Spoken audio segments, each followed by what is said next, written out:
Hey, fellow Stopians. I had to start this again because my camera ran out of memory. I've got a massive memory card in there, but I don't delete stuff. So I should delete stuff. I've got a load of stuff on there I don't need on there. So watch yourself, George. Let's get him up here. He did. Come on, speak, George. Let's do it. Let's do it. Down, down, down. He did a video recently, building the perfect $5,000 watch collection. Now, I didn't know. At the time, I just thought it was £5,000. It really does bug me when I know why they do it, because most of their audience is US and other places in the world other than the UK use the US dollar as some sort of, guide mark, benchmark. And, he wants to make some money. But, yeah, I thought it's £5,000. So let's just go on that.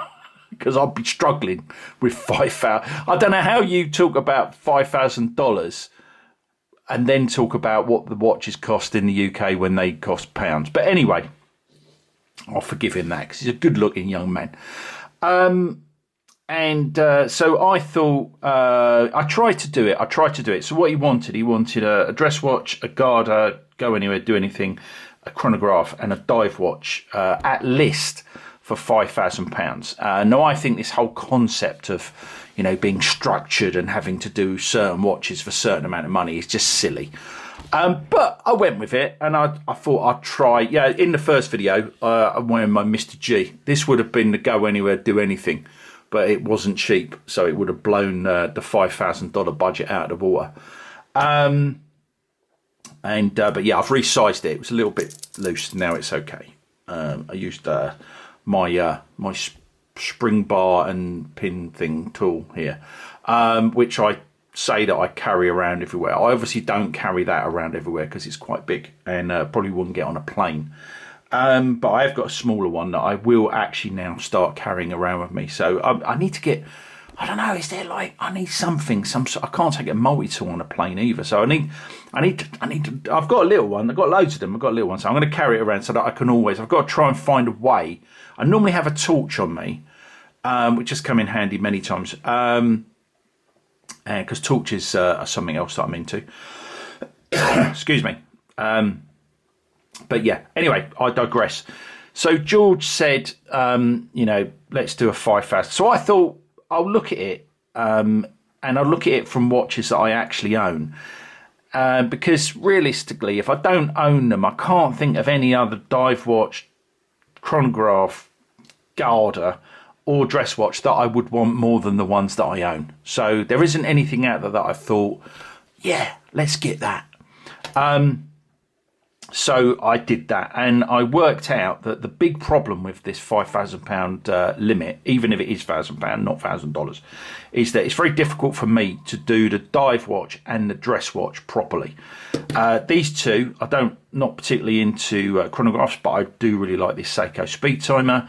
Garda, I can't see a better option to a Garda than a titanium Casio Oceanus for £315. So they're not even taking up £1,000. So that leaves a lot for these two, but it does mean that each one has to be under £2,000, which at least these are not. So I struggled and I couldn't do it. I actually couldn't do it. But if you get the, if you get discount, so if you get the normal, let's straighten the camera a bit. If you get the normal, let's have a glug of beer. 1664, quality French lager. You'd think I was sponsored by them, wouldn't you? Zut alors.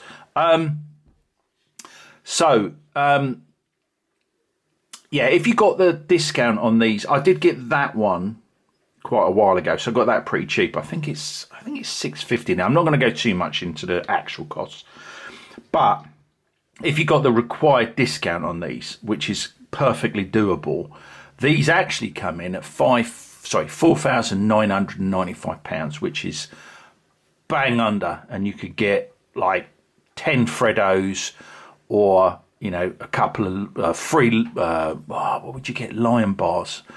You get a lot for £5. You could even get, I think you get a pint of spoons, enjoying your 4 new watches. Anyway, that's what you could get for £5,000. Now, I actually paid a lot less for these because I got that a while ago. As I say, I got that for 315, which I think is less than, the discount that it was a good, well, no, it's a discount you can get today. And the difference with these two is I got much more of a discount off of this.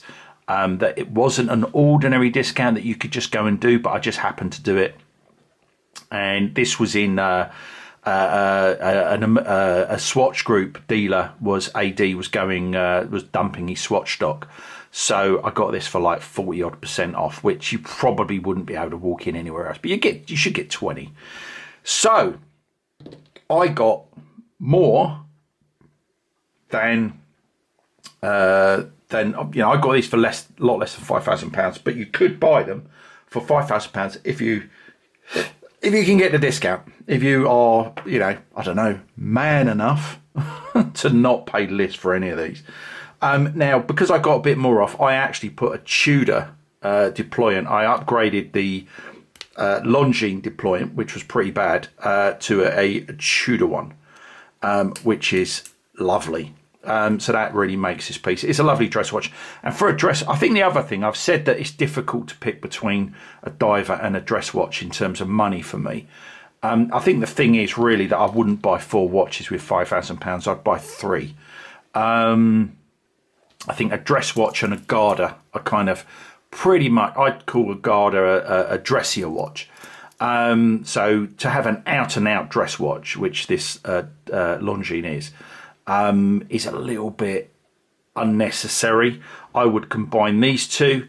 I probably wouldn't have a chronograph particularly, but at the money this costs, you might as well, I suppose. So what would I have if it was free? Well, definitely a dive watch. And I'd probably have 2 Gardas, but I haven't got it with me. I'd have something like the Tissot Gentleman, but I'd have it on a leather deployant. So instead of having an out-and-out dress watch, I'd have 2 Gardas, one quartz, that literally, I'll talk about that in a minute. But I'd have this on a leather, which would make it more of a dressier watch, I call it. Anyway, but we had to stick to George's requirements. So why did I pick? It's weird because if I was going to go, although these are my best 4 of those category that fit within £5,000,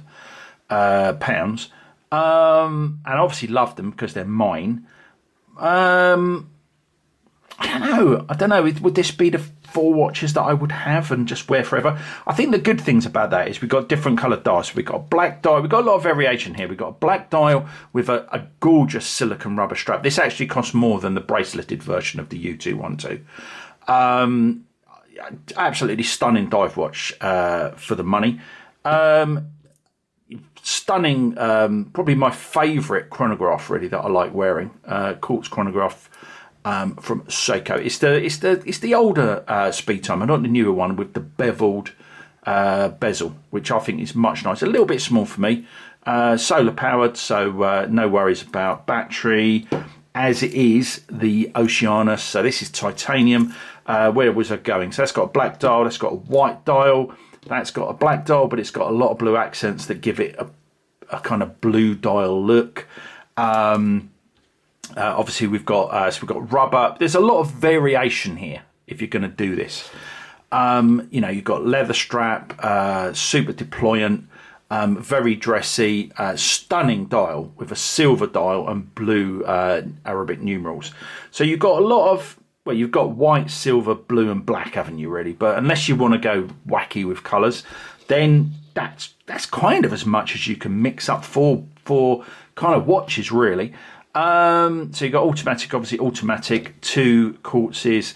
The Casio though, is multiband 6, so it links to the atomic clock, so it's always within a second accuracy, and it does other stuff. It's a GMT as well, so if I'm in London, if I pull that out, it'll go to London. I can change that by rotating the second hand, and you can see the hour hand following suit there. To so if you go, it's super GMT, super battery life, and then I'm not really centered that, sorry, but you did see it. Pop that back in. Perpetual calendar, so the date is always correct. I don't know what year that goes up to. But yeah, titanium, 315 quid, you can't go wrong. Absolute. So I've got two here that I can just pick up and they will be the right time, which I do love about quartz. The Casio hits the markers on the second hands pretty well. The Seiko does it pretty well as well, but it's via a sub-dial, which obviously you don't really notice as much. The chronograph is pretty cool. Let's start it off. Sorry, I'm looking at the watch, not the camera. I can't remember if this does split time, probably not. Stop it, and then when you reset it, it goes all the way around rather than going back, which is, yeah, it's cool. I think if you're going to have a chronograph, have a quartz. So yeah, that's my £5,000 spent on 4 watches. What do you think? I mean, is that a good spend? So I've got proper, and you've got to do it properly. You've got to have a proper dress watch. You can't cheat on the dress watch and have a sports watch like the Tissot. That's not going to work. Or, you know, I don't know, a Christopher Ward sports watch. I don't mean Christopher. I think they probably have done dress watches in their time. They've got that new one out, haven't they? Is it a 660 or something? That's quite dressy, isn't it? Because it's thin, but it's still a sports watch. It's not a dress watch. I would say. I haven't really had a proper look at it, but this is a proper dress watch. Open case back. It's a shame it's not manual wind, actually. Yeah, I would have liked a manual. I wanted a manual wind when I got this, but none of the Longines Master Collection are manual wind. Oh, is that someone at the door? Is it going to go? There's someone at the door, but are they going to ring the bell? No. Yeah, I don't know, but that's my. I thought that might be interesting. I've never really done what I would spend £5,000 on, or 3 watch collection, 4 watch collection, whatever. But it came up with a very interesting mix of watches. I'm definitely keeping all of these. I don't know that I need to keep the dress watch because I don't feel I need a dress watch. But if I kept one, and I've got 2. No, I've got 3 actually. Actually, would I keep this one? Because I've got. Let's just go and. Let me just. Right, I've unlocked the safe. I've got this, haven't I? I've got. It's come apart. But I've got the Omega Tresor small seconds. So I think. I mean, these are both gorgeous, but. I got a good deal on this as well. Got about 52% off. Having some issues with the strap. This is 21mm. This is 20mm, which I'm struggling with a little bit. This is a strap, Taylor strap. It's a very nice strap. I could get him to tailor it better so that the Tudor deployant fits. The holes are a bit big, but I could get him to put smaller holes on next time. The problem is that it's just I mean, it kind of goes with a watch, but it's just a bit light. The colour is just a bit light and mono-coloured, and apart from the stitching, which is contrasting, which I don't like. I prefer the stitching to be the same colour as a strap. So yeah, but it's a work in progress, the old Omega. But yeah, I think this has got to be my. I don't know. It's difficult. I probably enjoy wearing this more as a watch because it's blue. It's 21mm. It's got a better clasp, everything fits. Whereas this is just a nicer quality watch, isn't it? It's got power reserve, small seconds. It's what do they call it when it's not? What do they call it when it's not in line? I've forgotten. Begins with A. Asymmetric. It's got an asymmetric dial, which I love. I love having it. It's just so vintage looking with the Omega to the side rather than at the top. And dials top and bottom. There aren't many watches that look like this, and that was the thing that appealed to me. But anyway, this is probably my best dress watch that I'd keep. I do love both of them. I've got 3. I've got a Longines annual calendar as well, but that's probably the weak one of the 3. Anyway, but yeah, these ones, I'd have loved that in there, of course, but that blows the budget on its on its own. So it had to be these 4. What do you think? Let me know in the comments below. And hope you're having a good day. Sun's out here in the UK at the moment. Hope you're well. Hope you're enjoying your watches. But for now, one wrist, live it.